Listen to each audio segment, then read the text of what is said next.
Today I'm going to talk about 3 things that made my somatic healing recovery journey hell. So I'm going to get a little personal and hopefully not trigger anyone, but my nervous system was really dysregulated. And in order to find my way back to nervous system regulation, to a mindset of calm, courage, and confidence, I had to go through hell. So let me introduce myself. I'm Healing Wolf, and I'm here to walk with you through the kind of hell that I'm about to describe. I'm here to help you move to the other side. I work with clients one-on-one, and I know you can do it. And this video is here to encourage you because very few people went through all of the stuff that I went through. I know a few. Most coaches in this field have gone through some pain, some back pain, chronic pain, some depression, some anxiety, but there are very few hell walkers. I can think of maybe 3 or 4 hell walkers in other coaches, other practitioners. And those folks, I give my utmost respect. Some of them even helped me on my journey. Others are quite competent and quite helpful, but they're not hell walkers. They didn't walk through hell. So they're not going to have the same insights that I got from going through these 3 things and more. My chronic pain recovery took years.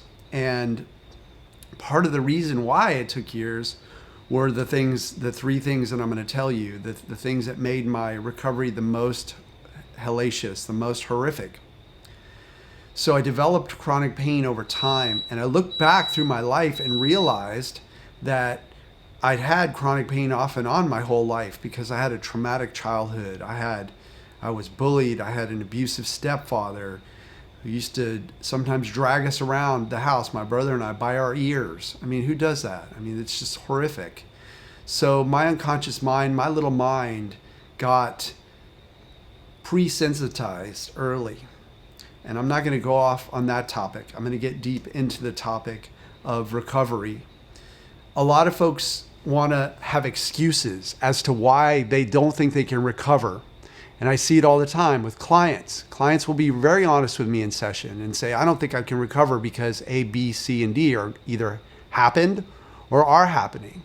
So part of my specialty is to clear all those things that happened, clear the trauma using techniques from rapid resolution therapy and other modalities, clear all that away, and the things that are still happening.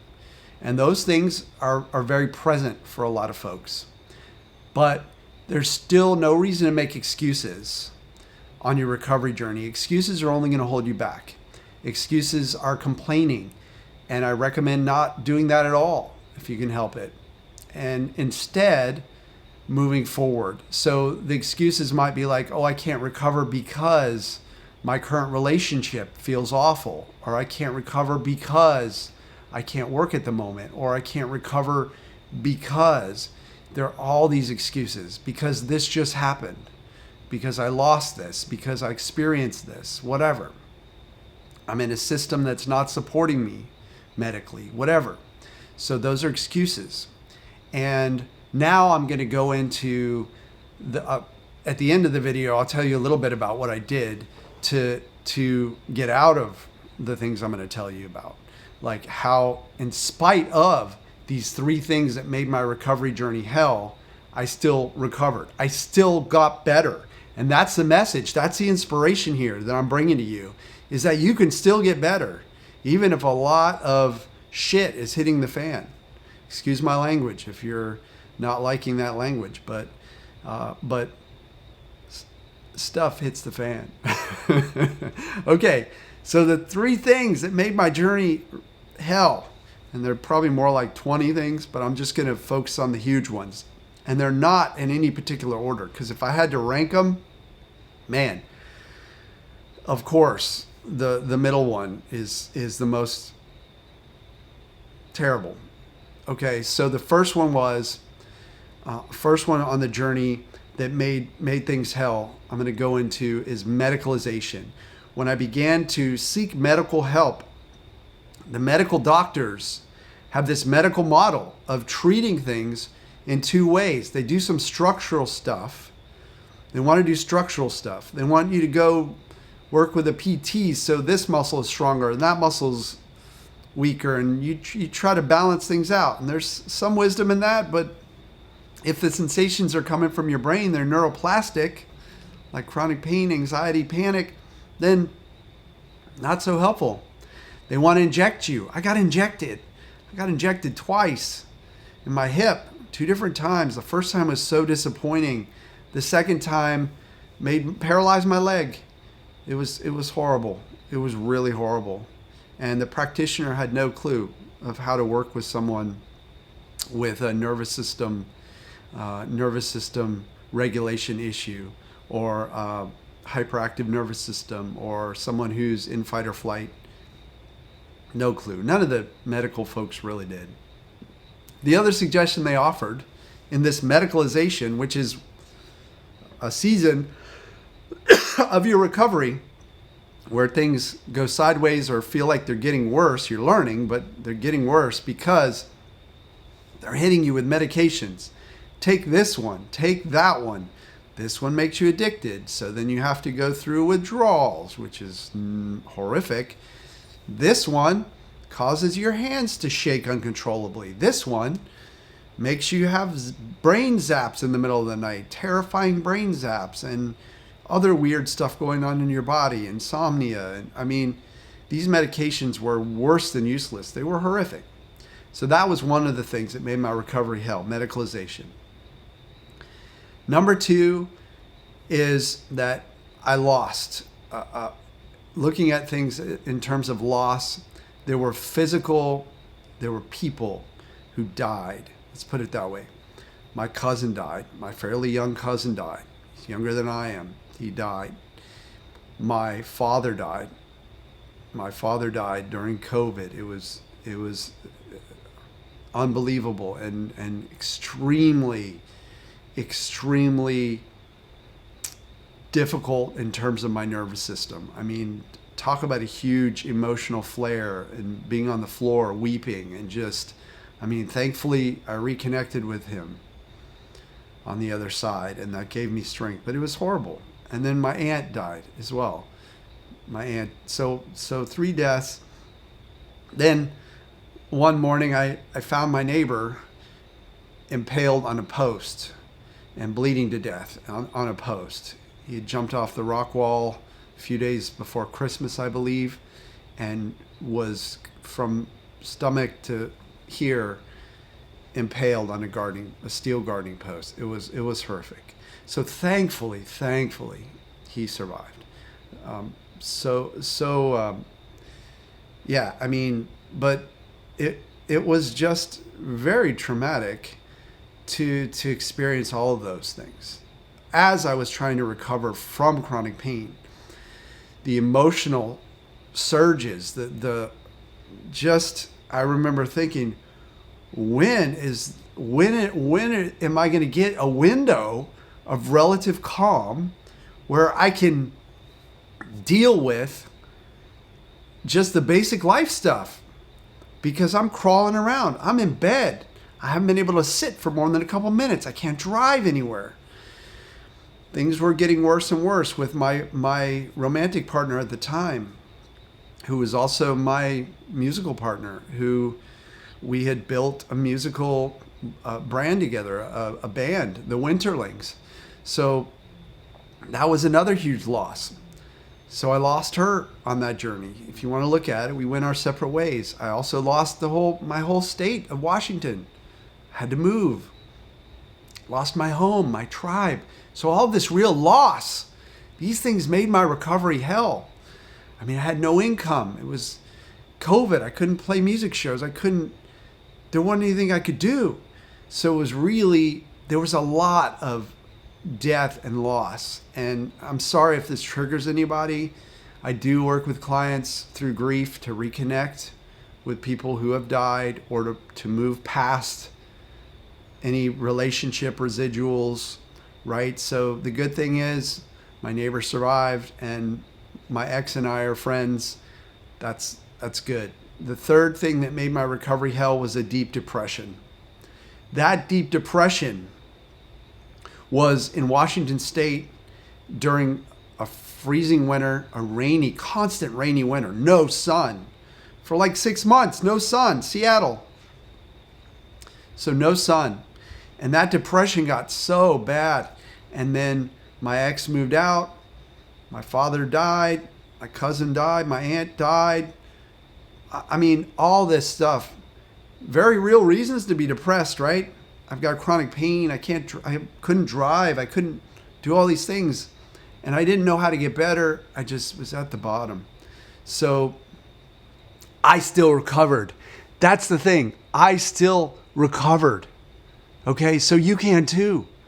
Whatever's going on with you, you can recover too. All right, you can.